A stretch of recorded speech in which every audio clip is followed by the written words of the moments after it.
Selamat datang di channel Cerita Cinta. Channelnya cerita cinta romantis. Sebelum lanjut, mohon dukungannya dengan like dan subscribe dulu. Pembalasan istri tersakiti, bagian 14. Kondisi langit sudah mulai membaik, nafasnya sudah tak merasakan sesak lagi. Malam itu juga, Laras dan kakaknya harus kembali ke Jakarta. Daryono membawakan mainan untuk langit, dan memberikan sejumlah uang untuk cucunya. Laras menelpon seseorang, yang bisa membantu aksinya, siapa lagi kalau bukan Aiman.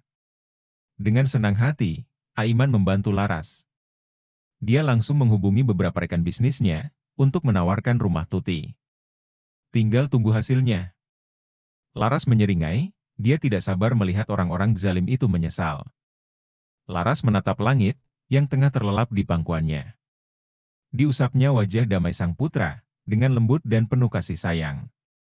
Nak, selagi masih ada ibu, kamu akan aman, ucap Laras sendu. Laras berada di dalam mobil, yang dikemudi oleh kakak iparnya. Sementara Bayu, entah kemana ia pergi. Kak, tadi Kak Bayu bilangnya mau kemana sih? Tanya Laras penasaran. Nanti kamu juga tahu. Jawab Kiara menyunggingkan senyumnya. Oh, ayolah, Kak. Jangan membuatku penasaran, desak Laras memohon. Kiara tetap santai melajukan mobilnya. Dia tidak peduli Laras mendesaknya, dengan berbagai ucapan manis dari mulutnya. Di tempat lain, Nando dibawa pulang oleh Aiman begitu pria itu sadar. Di sepanjang jalan, Nando meracau memanggil Berlian. Begitu sampai di rumahnya, Nando disambut oleh wanita parubaya, yang tengah gelisah menunggu kedatangannya. Ya Allah, nak. Kenapa dengan tanganmu? Seru seorang ibu, meraih tangan Nando yang terbalut perban. Wajah pria itu pun terlihat sangat kacau. Nando tadi makan masakan Berlian Bu, rasanya enak sekali. Tapi, mereka menyembunyikan Berlian, Bu. Hiks. Berlian di mana, Bu? Di mana? Nando mulai meracau lagi, kali ini dia menumpahkan air matanya lagi. Sebuah mobil berhenti tak jauh dari berdirinya Aiman. Seseorang keluar dari dalam mobil tersebut dan berlari ke arah Nando. Nando, mana yang terluka? Sudah berkali-kali Papa peringatkan, jangan pergi sendirian lagi. Cecar pria, yang memiliki rambut yang sudah memutih sebagian. Lebih baik bawa Nando ke dalam. Biarkan dia tenang terlebih dahulu, agar dia bisa bercerita. Mengapa dia mengacau di restoran Laras? Ujar Aiman menyarankan. Nando dipapah masuk ke dalam rumah. Aiman mengekor di belakang, bersama Elsa di dalam gendongannya. Rafli dan Alfi duduk di ruang tamu. Pandangan Nando kosong, tak ada ekspresi apapun lagi dari wajahnya. Aiman, terima kasih sudah berkenan membawa Nando ke rumah. Kami pikir, Nando sudah bisa berdamai dengan masa lalunya. Dia juga menolak untuk ditemani, karena merasa risih. Dan ternyata, akhirnya dia membuat kekacauan, ucap Rafli sedih. Tidak masalah, Tuan. Yang terpenting sekarang Nando sudah berada di sini, meskipun terdapat luka di tangannya. Ucap Aiman tersenyum, dia pernah ada di posisi Nando, saat harus kehilangan Senja. Bahkan bukan hanya Senja saja yang pergi, melainkan anaknya juga ikut sang ibu. Apa nak Aiman tahu, siapa pemilik restorannya? Tanya Rafli penasaran. Aiman menganggukkan kepalanya. Tahu, kebetulan pemiliknya adik dari teman saya. Jawab Aiman tenang. Boleh aku tahu di mana rumahnya? Aku akan mengganti semua kerugian yang diperbuat Nando. Pastinya, banyak barang yang rusak di restorannya. Tanya Rafli, meskipun anaknya membuat onar atau merugikan orang lain, ia tak marah ataupun menghukum Nando. Justru, dia dan sang istri tetap mengurus anak semata wayangnya, dengan kelembutan dan kesabaran. Sebagai pebisnis, tentunya Rafli memiliki banyak kesibukan. Pulang pergi keluar kota, bukan hal yang aneh baginya. Untuk itu, dia meminta bantuan Aiman, untuk menjaga Nando sebelum dia datang. Tetapi, Aiman tak tega melihat Nando yang terbaring di atas sofa. Dengan kaki yang menyampai, karena badannya yang tinggi. Jadinya ia mengantar Nando ke rumahnya. Elsa sudah berkali-kali menguap, Matanya kian memberat sampai akhirnya memejamkan matanya. Pak Rafli datang saja ke komplek anggrek, tanyakan saja rumah Laras atau Ibu Langit. Saran saya, lebih baik Pak Rafli datangnya besok saja, karena saat ini Laras sedang pergi keluar kota. Terang Aiman menjelaskan. Baiklah, sekali lagi terima kasih. Ucap Rafli tersenyum. Kalau begitu, saya pamit undur diri. Sepertinya Elsa sudah kelelahan, ucap Aiman berpamitan pada Rafli. Rafli pun mengantar Aiman menuju halaman utama, lebih tepatnya di mana Aiman memarkirkan mobilnya. Mobil yang Laras tumpangi, sudah sampai di rumahnya. Langit menggeliatkan tubuhnya. Embok Wati berjalan menghampiri Laras, begitu mendengar suara deru mobil dari arah luar. Aden, syukur alhamdulillah Aden ketemu. Embok gak bisa tenang kalau Aden belum pulang, Hiks. Maafin Embok ya, Bu. Embok Wati merasa bersalah, dia tidak tenang begitu Langit dibawa paksa oleh Tuti. Saat ia tak sengaja bertemu di sebuah mall. Ya Allah, Embok. Sudah, jangan menangis lagi ya. Ini bukan sepenuhnya salah Embok. Lagi pula, mantan mertua saya itu memang sudah gila. Dia pasti mau memanfaatkan anak saya, untuk mengeruk hasil kerja keras saya. Ucap Laras, tak marah sekalipun pada Mbok Wati. Dia sadar betul, bahwa Mbok Wati berusaha menjaga amanah yang ia titipkan. Tetapi, namanya juga menghadapi orang gila, pastinya orang waras kewalahan. Maaf ya, Bu. Lain kali, Mbok akan lebih hati-hati lagi, menjaga Den Langit. Ucap Mbok Wati sedih. Iya, Mbok. Lebih baik, kita masuk ke dalam rumah, soalnya badan saya sakit, ucap Laras. Di sepanjang jalan, ia menahan sakit di bagian punggungnya. Akibat ulah Tuti, yang mencambuknya menggunakan ikat pinggang. Biar Langit sama aku aja, kamu masuk duluan saja. Ucap Kiara, mengambil alih Langit dari pangkuan Laras. Laras memberikan Langit pada Kiara.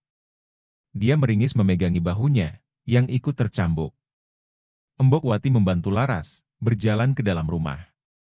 Tampaknya, rasa ngilu mulai menjalari tubuh Laras. Embok, sakit. Ringis Laras menahan ngilu dan perih. Aduh, kenapa, Bu? Punggung dan bahunya sakit ya? Tanya Embok Wati heran. Laras hanya menganggukkan kepalanya. Dia sudah tak tahan lagi dengan rasa perih di punggungnya. Embok Wati lantas menelpon dokter, yang bisa datang langsung ke rumah, untuk memeriksa keadaan Laras. Sementara itu, Jeffrey pulang dari kantornya dengan wajah berantakan. Tubuhnya lelah karena harus lembur, dan banyak pekerjaan yang tidak bisa ia tinggalkan. Ibu, Jeffrey pulang. Seru Jeffrey dari luar.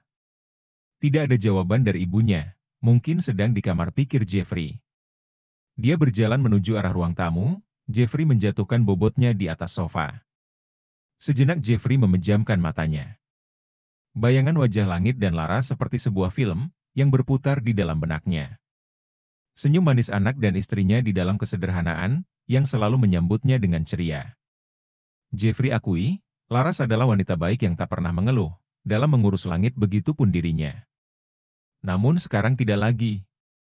Jeffrey sudah melepaskan keduanya begitu saja, demi orang baru. Jeffrey menghela nafas panjang. Entah mengapa, sejak perceraiannya dengan Laras hatinya menjadi gelisah. Untuk itu, Jeffrey lebih banyak menyibukkan dirinya dengan bekerja. Tak ingin pusing dengan berisiknya kepala, Jeffrey berjalan menuju ke arah kamarnya. Den, mau Bibi masakin apa? Tanya seorang pembantu yang bekerja di rumah Jeffrey. Masak nasi goreng aja, Bik. Oh ya, Ibu kemana ya Bik? Kok, dari tadi aku gak lihat Ibu? Padahal, biasanya Ibu nyambut aku pulang. Ia bertanya pada pembantunya, karena sejak ia datang, tak melihat ibunya, yang biasanya berkeliaran di rumah. Bibi kurang tahu, Den. Soalnya tadi Bibi sama Mang Tono disuruh belanja, sekalian beli perlengkapan buat berkebun di belakang. Jawab Biksu Tinah. Ya sudah, Bibi boleh kembali bekerja.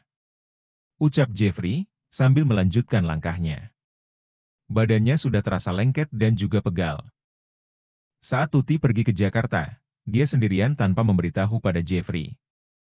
Dania menunggu di rumahnya bersama putrinya. Saat Tuti berhasil membawa Langit secara paksa, dia menelpon pembantu dan juga satpam di rumah. Untuk pergi berbelanja, agar dia bisa leluasa menyekap Langit.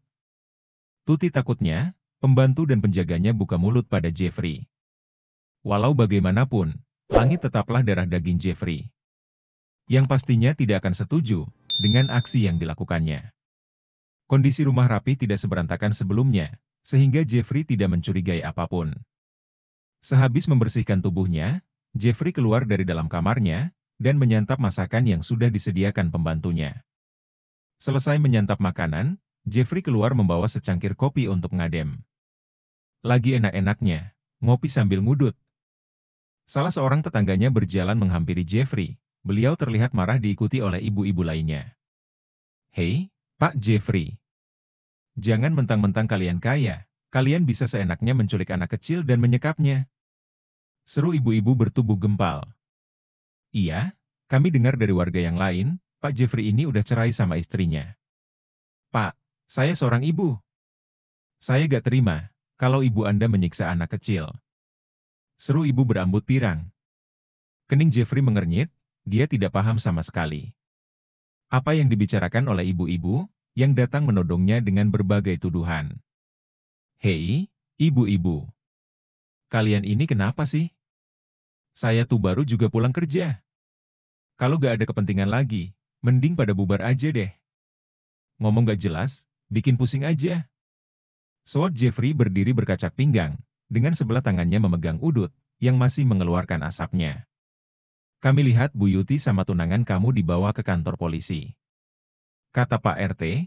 Bu Tuti nyekap cucunya sendiri yang dibawa paksa dari Jakarta. Tutur seorang pria, menunjuk-nunjuk muka Jeffrey. "Deg, apa benar yang dikatakan oleh tetangganya? Kenapa pula pihak polisi tidak menghubunginya?" Tubuh Jeffrey seketika membeku, mendengar penjelasan dari Pak RT yang ikut mendatangi Jeffrey. Walau bagaimanapun, mereka masih memiliki hati. Banyak kabar miring, juga mengenai Jeffrey dan Dania. Dari kejauhan, Bayu tersenyum melihat drama yang akan segera dimulai.